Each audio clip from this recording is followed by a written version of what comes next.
우리가 읽어가는 말씀이 에스겔서 30장 말씀인데요. 에스겔서 29장에서부터 30장, 31장, 32장 비교적 많은 장들을 포함해서 애굽에 관한 심판 예언이 주어지고 있습니다. 애굽에 대한 심판의 내용을 보면은 한 7번 정도에 걸쳐서 하나님께서 에스겔에게 예언을 하도록 하십니다. 29장 내용에서 두 부분이 표현이 되어 있습니다. 그때가 시기적으로는 언제냐면 29장 1절 말씀에 보면은 열째 달 12째 날 이렇게 표현되어 있는데요. 당시에 예루살렘은 바벨론 왕에 의해서 포위되어 있는 그런 상태에 애굽에 관한 심판 메시지가 임하게 됩니다.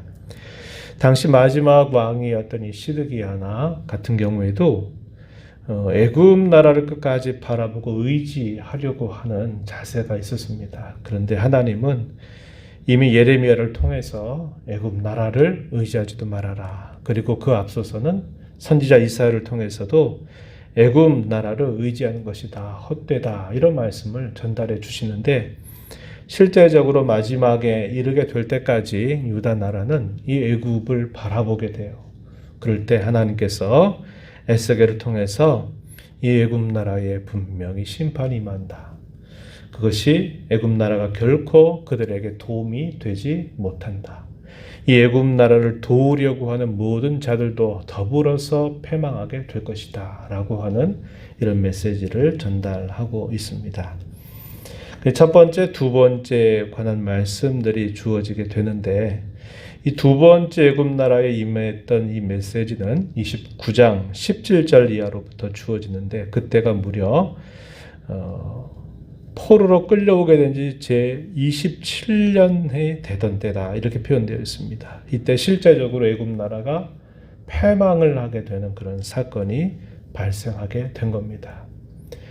예언이 임하고 나서 여러 시간들이 지나고 난 다음 하나님이 하셨던 그 말씀에 따라서 그 강대하였던 애굽 나라가 결국 패망하게 되는 사건이 발생했다. 이것을 알려주고요.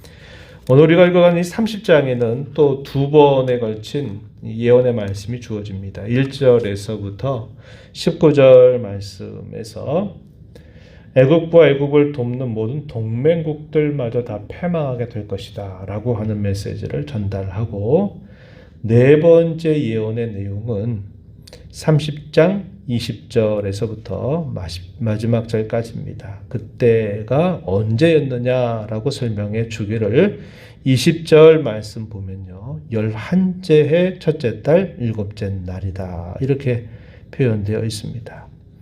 이때가 시기적으로 언제냐?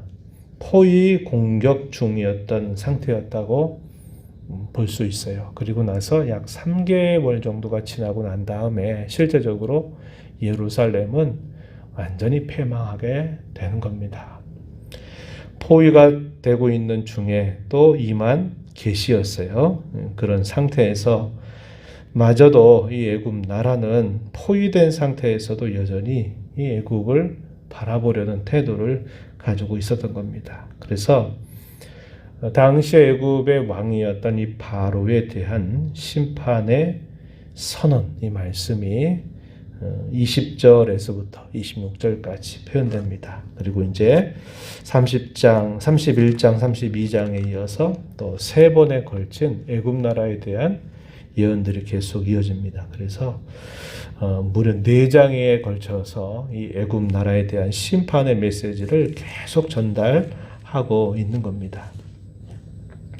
그만큼 당시에 이 애굽 나라가 미쳤던 영향도 컸고 당시 하나님의 백성들이 하나님보다도 당시에 강대했던 이 바벨론 제국에 대항하기 위해서 이 애굽 나라를 그만큼 많이 바라보고 있었다라는 것을 이야기해주고 있는 것입니다. 본문으로 가셔서 좀 더 자세하게 살펴보면은 이렇게 말합니다. 심판이 임하게 될 그때에 대해서 뭐라고 말씀을 하냐면 3절 가서 보면 30장 3절에 보면 그날이 가깝도다. 여호와의 날이 가깝도다. 구름의 날일 것이다. 여러 나라의 때가 될 것이다. 이렇게 말합니다.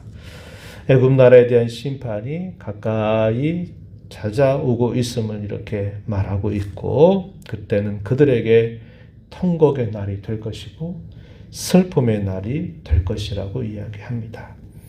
왜 그러냐? 애굽에 칼이 임할 것이기 때문이라고 이야기해 줍니다. 4절 말씀에 애굽에 칼이 임할 것이다 이렇게 표현하죠. 믹돌에서부터 수에네까지 칼로 엎드러지게 될 것이다 이렇게 예언을 합니다. 6절 말씀, 결과적으로는 황폐하게 될 것이고 사막이 될 것이다 또 이렇게 말씀을 하십니다. 애굽 땅에서 다시 왕이 나지 못할 것이고 그 땅에 두려움이 있게 될 것이다 이렇게 또한 말씀을 해주십니다. 이렇게 이 애굽 나라에 대하여 심판하시는 이유에 관해서는 우리가 29장에서도 보면은 그런 표현을 했어요. 자기의 강들 가운데 누운 큰 악어다 이렇게 말하면서 이 애굽 나라가 얼마나 교만했는가에 대해서 언급을 한 부분이 있습니다. 본문 6절 가서도 보면은 이렇게 말하죠. 그 모든 30장 6절에 보면은 여호와께서 이같이 말씀하셨느니라. 애굽을 붙들어 주는 자도 엎드러질 것이고 애굽의 교만한 권세도 낮아질 것이다 이렇게 표현합니다. 애굽의 교만한 권세, 결국 그 패망의 이유는 교만이다라는 사실을 분명하게 이야기해 줍니다. 18절 또 가서 보면은 이렇게 말하죠. 내가 애굽의 멍에를 꺾겠다. 그 교만한 권세를 그 가운데서 그치게 할 것이다 라고 이렇게 말합니다. 그래서 이 교만함 그리고 온갖 우상들을 숭배하는 그것이 이 애굽 나라에 대한 심판 이유라는 사실을 분명하게 이야기해 줍니다. 그러면서 그렇게 심판을 통해서 결국 하나님이 드러내실 결과가 무엇인가에 대해서는 본문에서 여러 차례 반복이 되고 있는데, 그것은 그 말씀하시는 하나님이 곧 여호와인 줄을 그들에게 분명하게 알게 해 주시겠다. 그것을 이야기해 주십니다. 8절 한번 가서 보면은 이렇게 말하죠. 그들이 나를 여호와인 줄 알리라. 이렇게 표현을 했어요. 19절에서도 25절, 26절에서도 그 심판의 끝에 결국 하나님이 궁극적으로 보이실 것이 뭐냐? 내가 곧 여호와인 줄을 너희가 알게 될 것이다. 이렇게 표현을 했습니다. 이것은 분명히 말씀하신 대로 이루어졌다라는 사실을 통해서 아하, 그 이스라엘 백성들이 섬겼던 그 하나님이 그들만의 하나님이 아니라 모든 나라의 권세를 다 주장하시는 분이시로구나 하는 것을 분명하게 알게 하시겠다고 이야기하는 겁니다. 그리고 또 이런 표현과 함께 또 많이 반복되고 있는 표현이 있는데 어떤 말씀이냐면 주 여호와의 말씀이니라, 이런 표현이 여러 차례 표현이 됩니다. 6절에서도 초두에 이렇게 말씀하죠. 여호와께서 이같이 말씀하셨다. 이렇게 표현했어요. 10절 가서도 보면은 주 여호와께서 이같이 말씀하셨다. 이렇게 표현했습니다. 12절 끝에 가서 보면 나 여호와의 말이다. 이렇게 말씀하시죠.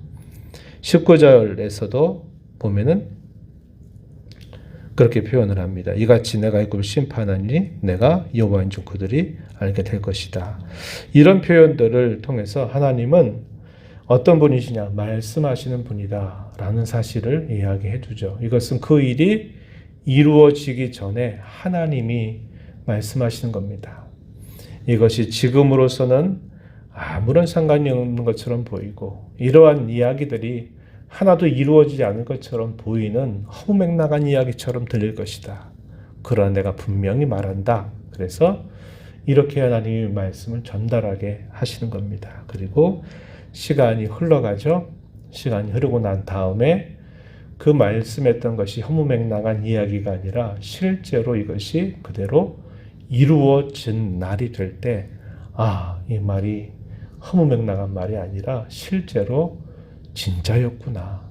이것을 그들이 마침내는 깨닫게 될 것이다 라고 이야기하십니다. 이와 같이 하나님은 항상 그렇게 하나님은 일하시는 분이심을 분명하게 보여주셔요. 자기 백성들에 관하여서도 항상 내가 너희를 구원할 거다. 내가 너희를 인도할 거다. 나 외에는 너희를 돕는 자가 없을 것이다. 나는 환난도, 나는 너희에게 행복도, 너희에게 빛도 어둠도 다 만드는 여호와 하나님이다. 너희의 모든 것들을 주장하는 하나님이다. 내가 너희에게 이렇게 해주겠다. 너희가 내 말을 듣지 않고 너희가 나를 거절하게 된다면 이런 일이 너희에게 닥칠 것이니 돌이켜라. 빨리 돌아와라. 이런 말씀을 계속 먼저 하시는 것이죠.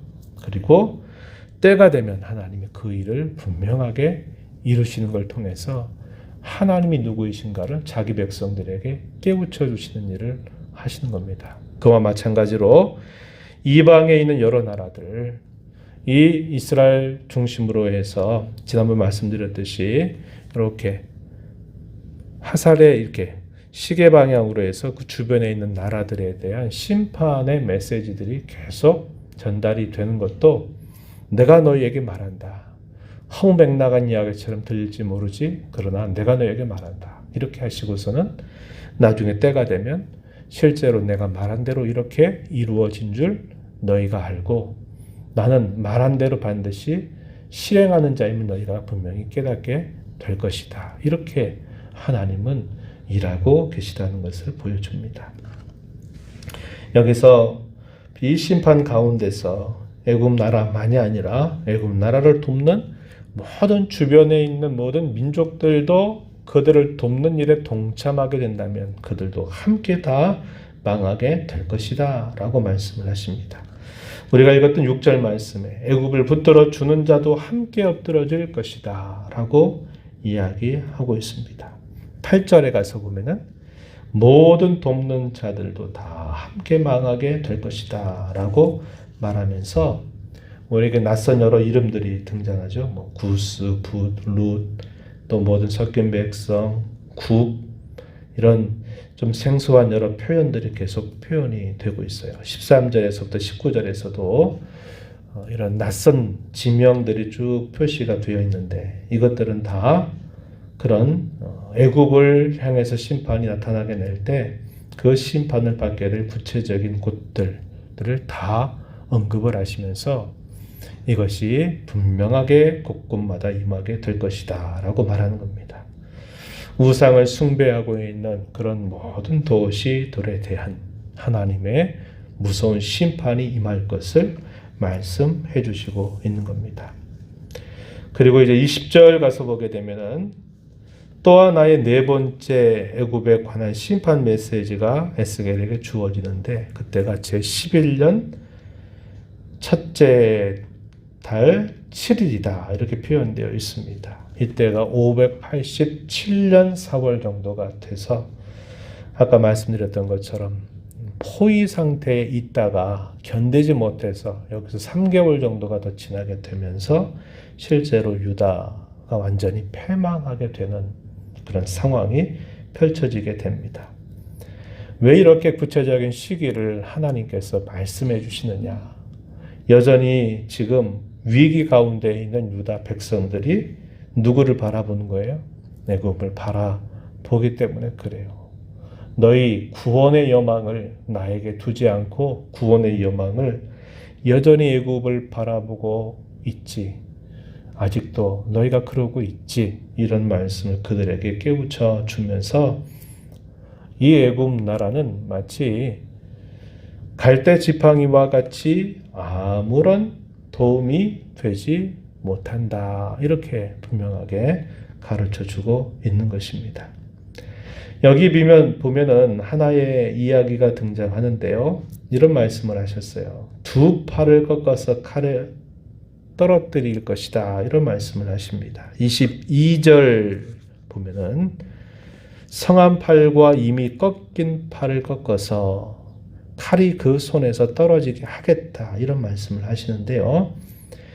여기 꺾인 팔이란 말은요, 실제적으로 이미 한 차례 바벨론과 애굽 나라와의 전쟁, 이게 갈그미스 전투라고 하는 겁니다. 이 전투에서 애굽의 기세가 확 꺾여버린 때가 있었어요. 그러니까 애굽 나라가 그 강성했던 그 애굽이 이 바벨론 제국과 전쟁이 이미 붙어버리면서 확 꺾여버린 상태를 말합니다.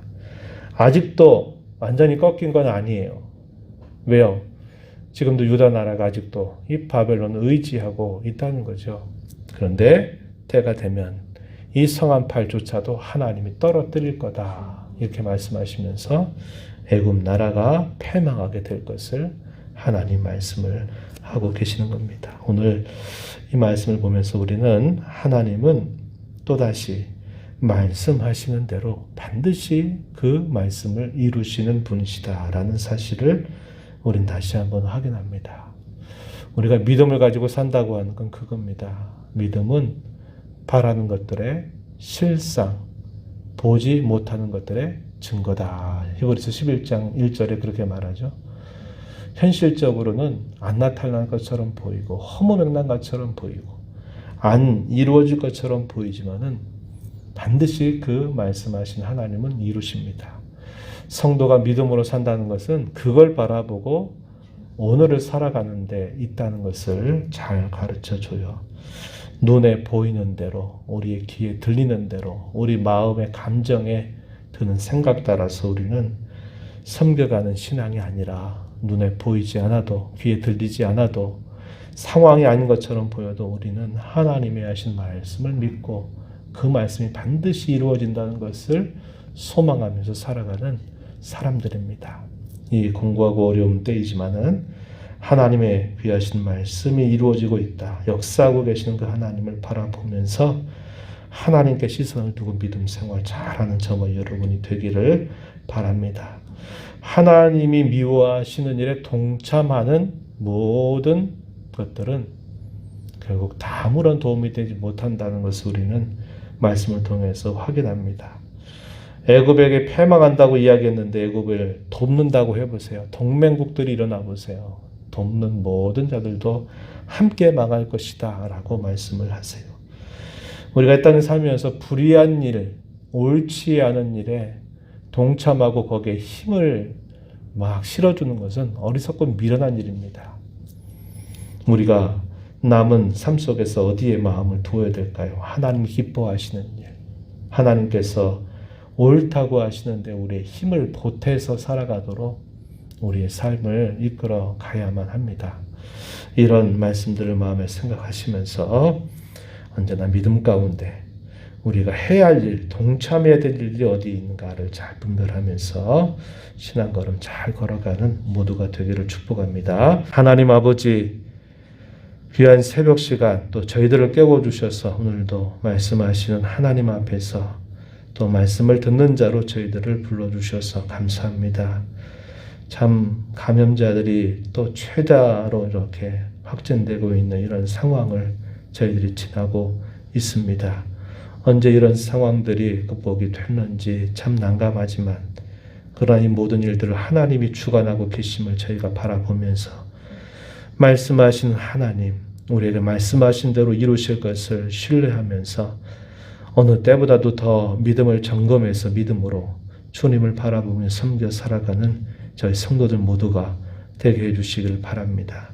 불의하고 옳지 않고 기뻐하지 않는 일에 우리의 관심과 힘을 쏟는 어리석은 일을 버리게 하시고 오히려 하나님께서 기뻐하시는 일, 하나님이 원하시는 일들에 저희들의 힘을 함께 보태서 선한 일에 동참하는 저희들의 삶이 되도록 도와주옵소서. 은혜의 보호자 앞에 나와서 아버지 은혜를 간절하게 구하는 심령들의 간구를 기교를 주시고 응답해 주시기를 바라오며 예수님 이름으로 기도하옵나이다. 아멘.